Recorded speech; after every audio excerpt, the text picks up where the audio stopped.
ದಾವಣಗೆರೆಯಲ್ಲಿ ವೀರಶೈವ ಲಿಂಗಾಯತರ ಮಹಾ ಅಧಿವೇಶನ ನಿನ್ನೆಯಿಂದ ಕೂಡ ನಡೀತಾ ಇರುವಂತದ್ದು। ಈ ಒಂದು ಮಹಾ ಅಧಿವೇಶನದಲ್ಲಿ 8 ನಿರ್ಣಯಗಳನ್ನು ಕೈಗೊಳ್ಳಲಾಗಿದೆ। ವೀರಶೈವ ಲಿಂಗಾಯತ ಮಹಾ ಅಧಿವೇಶನದಲ್ಲಿ 8 ನಿರ್ಣಯಗಳನ್ನು ಕೈಗೊಳ್ಳಲಾಗಿದ್ದು, ದಾವಣಗೆರೆಯಲ್ಲಿ ನಿನ್ನೆ ಇವತ್ತು ನಡೆದಂತಹ ಈ ಒಂದು ಅಧಿವೇಶನ ಜಾತಿ ಜನಗಣತಿ ವರದಿಯನ್ನು ರಾಜ್ಯ ಸರ್ಕಾರ ಸ್ವೀಕರಿಸಬಾರದು, ಕೇಂದ್ರ ಸರ್ಕಾರದ ಒಬಿಸಿ ಪಟ್ಟಿಗೆ ಸೇರಿಸುವುದಕ್ಕೆ ಆಗ್ರಹ ಕೇಳಿ ಬರ್ತಾ ಇದೆ। ಜನಗಣತಿ ಸಂದರ್ಭ ಧರ್ಮದ ಕಾಲಂನಲ್ಲಿ ವೀರಶೈವ ಅಥವಾ ಲಿಂಗಾಯತ ಅಂತ ಬರ್ಸೋದು ಒಂದಷ್ಟು 8 ನಿರ್ಣಯಗಳು ಯಾವುವು? ಹಾಗಾದ್ರೆ ಈ ಒಂದು ಅಧಿವೇಶನದಲ್ಲಿ ಯಾವೆಲ್ಲ ನಿರ್ಣಯಗಳನ್ನು ತೆಗೆದುಕೊಂಡಿದ್ದಾರೆ, ಆ 8 ನಿರ್ಣಯಗಳು ಯಾವುದು ಅಂತ ನಾವು ನೋಡ್ತಾ ಹೋಗೋದಾದ್ರೆ, ಜಾತಿ ಜನಗಣತಿ 8 ವರ್ಷಗಳಷ್ಟು ಹಳೆಯದಾಗಿದೆ, ಅದರಲ್ಲಿನ ಅಂಶಗಳು ಸೋರಿಕೆಯಾಗಿವೆ ಅಂತ ಕೂಡ ಹೇಳಲಾಗ್ತಾ ಇದೆ। ಕಾಂತರಾಜು ಆಯೋಗದ ವರದಿ ಸರ್ಕಾರ ಒಪ್ಪಿಕೊಳ್ಳಬಾರದು, ಮತ್ತೆ ವರದಿಯನ್ನ ಕಲೆಕ್ಟ್ ಮಾಡಬೇಕು ಅಂತ ಹೇಳಿ ಆಗ್ರಹಿಸ್ತಾ ಇದ್ದಾರೆ। ಮತ್ತೊಮ್ಮೆ ವೈಜ್ಞಾನಿಕವಾಗಿ ಜಾತಿ ಜನಗಣತಿ ಆಗಬೇಕು, ಸಮುದಾಯವನ್ನು ಕೇಂದ್ರ ಸರ್ಕಾರದ ಒಬಿಸಿಗೆ ಸೇರಿಸಬೇಕು, ರಾಜ್ಯ ಸರ್ಕಾರವು ಕೇಂದ್ರ ಸರ್ಕಾರಕ್ಕೆ ಶಿಫಾರಸನ್ನ ಮಾಡಬೇಕು, ಕೇಂದ್ರ ಸರ್ಕಾರ ಈ ಶಿಫಾರಸನ್ನ ಅಂಗೀಕರಿಸಬೇಕು ಅಂತ ಹೇಳಿ ಈ ಒಂದು ವೀರಶೈವ ಲಿಂಗಾಯತ ಮಹಾ ಅಧಿವೇಶನದಲ್ಲಿ 8 ನಿರ್ಣಯಗಳನ್ನು ಕೈಗೊಳ್ಳಲಾಗಿದೆ।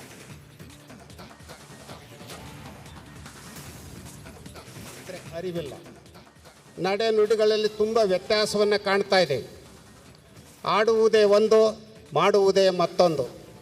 ಹಾಗಾಗಿನೇ ಬಸವಣ್ಣ ಆ ಕಾಲದಲ್ಲೇ ಹೇಳಿದರು, ನುಡಿದರೆ ಮುತ್ತಿನ ಹಾರದಂತಿರಬೇಕು, ನುಡಿದರೆ ಮಾಣಿಕ್ಯದ ದೀಪ್ತಿಯಂತಿರಬೇಕು, ನುಡಿದರೆ ಸ್ಫಟಿಕದ ಸಲಾಕೆಯಂತಿರಬೇಕು, ನುಡಿದರೆ ಲಿಂಗ ಮೆಚ್ಚಿ ಅಹುದು ಅಹುದು ಎನ್ನಬೇಕು, ನುಡಿಯೊಳಗಾಗಿ ನಡೆಯದಿದ್ದರೆ ಕೂಡಲ ಸಂಗಮ ದೇವ ಎಂತೊಲಿವನಯ್ಯ ಅಂತ ಹೇಳ್ತಾರೆ।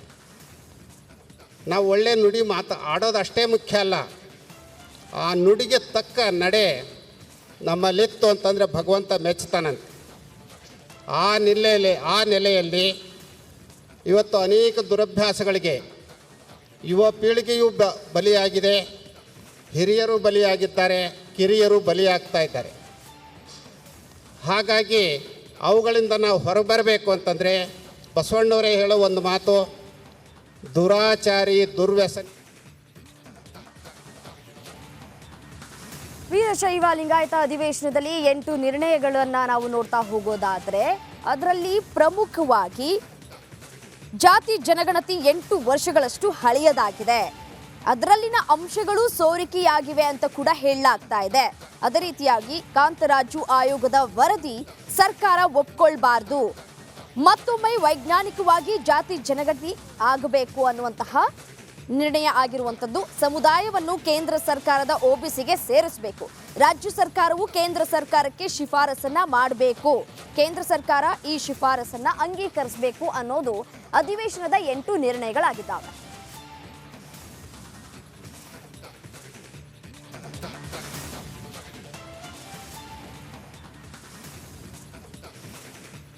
ಇದೇ ವಿಚಾರಕ್ಕೆ ಸಂಬಂಧಪಟ್ಟಂತೆ ಮತ್ತಷ್ಟು ಡೀಟೇಲ್ಸ್ ಕೊಡ್ತಾ ಹೋಗ್ತಾರೆ ನನ್ನ ಕಲೀಗ್ ಪ್ರಕಾಶ್, ನೇರ ಸಂಪರ್ಕದಲ್ಲಿ ಜಾಯಿನ್ ಆಗ್ತಾ ಇದ್ದಾರೆ। ಏನು ಇದೀಗ ವೀರಶೈವ ಲಿಂಗಾಯತ ಅಧಿವೇಶನದಲ್ಲಿ 8 ನಿರ್ಣಯಗಳನ್ನು ಕೈಗೊಳ್ಳಲಾಗಿದೆ, ಇದಕ್ಕೆ ಸರ್ಕಾರ ಒಪ್ಕೊಳ್ಳುವಂತಹ ಸಾಧ್ಯತೆ ಇದೆಯಾ? ಒಪ್ಕೊಳ್ಳದೆ ಇದ್ರೆ ಮುಂದಿನ ಹೋರಾಟ ಯಾವ ರೀತಿಯಾಗಿ ಇರುತ್ತೆ? ಡೀಟೇಲ್ಸ್ ಕೊಡ್ತಾ ಹೋಗೋದಾದ್ರೆ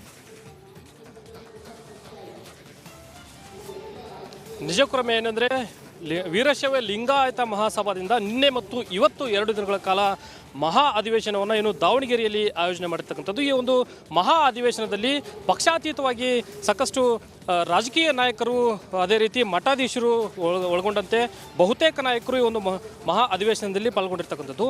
ಇನ್ನು ಇವತ್ತು 2ನೇ ದಿನವಾದಂಥ ಹಿನ್ನೆಲೆಯಲ್ಲಿ ಈ ಒಂದು ಮಹಾ ಅಧಿವೇಶನದಲ್ಲಿ 8 ಪ್ರಮುಖವಾದಂತಹ ನಿರ್ಣಯಗಳನ್ನು ಮಂಡನೆ ಮಾಡುವುದರ ಜೊತೆಗೆ ಸರ್ಕಾರಕ್ಕೆ ಒಂದು ಒಕ್ಕೂರಿನ ಒತ್ತಾಯವನ್ನು ಮಾಡಲಾಗ್ತಾ ಇದೆ। ವೀರಶೈವ ಲಿಂಗಾಯತ ಮಹಾಸಭಾದ ರಾಷ್ಟ್ರೀಯ ಅಧ್ಯಕ್ಷರಾಗಿರುವಂತಹ ಶಾಮನೂರು ಶಿವಶಂಕರಪ್ಪನವರ ನೇತೃತ್ವದಲ್ಲಿ ಈ ಒಂದು ಮಹಾ ಅಧಿವೇಶನ ನಡೀತಾ ಇದೆ। ಈ ಒಂದು ಮಹಾ ಅಧಿವೇಶನದಲ್ಲಿ ಶಾಮನೂರು ಶಿವಶಂಕರಪ್ಪನವರು 8 ಪ್ರಮುಖವಾದಂಥ ನಿರ್ಣಯಗಳನ್ನು ಮಂಡನೆ ಮಾಡಿರುವಂಥದ್ದು। ಅದರಲ್ಲಿ ಪ್ರಮುಖವಾದಂಥ ಅಂಶ ಅಂದರೆ, ವೀರಶೈವ ಲಿಂಗಾಯತ ಸಮುದಾಯ ಒಳಪಂಗಡಗಳು ಸೇರಿದಂತೆ ಎಲ್ಲ ಪಂಗಡಗಳನ್ನು ಕೇಂದ್ರದ ಒಬಿಸಿ ಪಟ್ಟಿಗೆ ಸೇರಿಸುವಂಥ ನಿಟ್ಟಿನಲ್ಲಿ ರಾಜ್ಯ ಸರ್ಕಾರ ಶಿಫಾರಸನ್ನು ಮಾಡಬೇಕು। ಇದರ ಜೊತೆಗೆ ಪ್ರಸ್ತುತ ದಿನಗಳಲ್ಲಿ ಏನು ಚರ್ಚೆ ಆಗ್ತಾ ಇರುವಂತಹ ಜಾತಿ ಗಣತಿ, ಈ ಜಾತಿ ಗಣತಿ ಆಧಾರದಲ್ಲಿ ಒಂದು ಕಡೆ ರಾಜ್ಯ ಸರ್ಕಾರ ಕಾಂತರಾಜು ವರದಿಯನ್ನು ಬಿಡುಗಡೆ ಮಾಡುವಂಥ ನಿಟ್ಟಿನಲ್ಲಿ ಒಂದು ಚರ್ಚೆಯನ್ನು ಮಾಡ್ತಾ ಇದೆ, ಚಿಂತನೆಯನ್ನು ಮಾಡ್ತಾ ಇದೆ. ಇದಕ್ಕೆ ಸಂಪೂರ್ಣವಾದಂಥ ವಿರೋಧವನ್ನು ವ್ಯಕ್ತಪಡಿಸಿರುವಂತಹ ವೀರಶೈವ ಲಿಂಗಾಯತ ಮಹಾಸಭಾ ಇದಕ್ಕೆ ಪ್ರಮುಖವಾದಂತಹ ಅಂದರೆ ಈ ಕಾಂತರಾಜು ವರದಿ 8 ವರ್ಷಗಳ ಹಳೆಯದಾಗಿರುವಂಥದ್ದು, ಇದರಲ್ಲಿರುವಂಥ ಅಂಶಗಳು ಸೋರಿಕೆಯಾಗಿದ್ದಾವೆ. ಹೀಗಾಗಿ ಅವೈಜ್ಞಾನಿಕವಾದಿಂದ ಕೂಡಿರುವಂಥ ಈ ಒಂದು ವರದಿಯನ್ನು ರಾಜ್ಯ ಸರ್ಕಾರ ಯಾವುದೇ ರೀತಿಯಾದಂತಹ ಬಿಡುಗಡೆಯನ್ನು ಮಾಡಬಾರ್ದು. ಬದಲಾಗಿ ವೀರಶೈವ ಲಿಂಗಾಯತ ಸಮುದಾಯವನ್ನು ಒಳಗೊಂಡಂತೆ ಆರ್ಥಿಕ, ಸಾಮಾಜಿಕ, ಶೈಕ್ಷಣಿಕ ಒಂದು ಸ್ಥಿತಿಗತಿಯ ಆಧಾರದ ಮೇಲೆ ಜಾತಿ ಗಣತಿಯನ್ನು ವರದಿಯನ್ನು ಬಿಡುಗಡೆ ಮಾಡಬೇಕು ಅಂತಕ್ಕಂಥ ಪ್ರಮುಖವಾದಂಥ 2 ಅಂಶಗಳನ್ನು ಅಜೆಂಡಾದೊಂದಿಗೆ ಈ ಒಂದು ಮಹಾ ಅಧಿವೇಶನದಲ್ಲಿ ಇದರ ಜೊತೆಗೆ 8 ನಿರ್ಣಯಗಳನ್ನು ಮಂಡನೆ ಮಾಡುವಂಥ ಜೊತೆಗೆ ಸರ್ಕಾರಕ್ಕೆ ಒಂದು ಒಕ್ಕೂರಿನ ಒತ್ತಾಯವನ್ನು ಮಾಡಿರುವಂಥದ್ದು. ರಮ್ಯಾ, ಈ ಒಂದು ಮಹಾ ಅಧಿವೇಶನದ ಒತ್ತಾಯವನ್ನು ಅಂದರೆ ವೀರಶೈವ ಲಿಂಗಾಯತ ಸಮಾಜದ ಒಂದು ಒಕ್ಕೂರಿನ ಒತ್ತಾಯವನ್ನು ಸರ್ಕಾರ ಯಾವ ರೀತಿ ಪರಿಗಣಿಸುತ್ತೆ ಅನ್ನೋದು ಕಾದು ನೋಡಬೇಕಾಗುತ್ತೆ ರಮ್ಯಾ.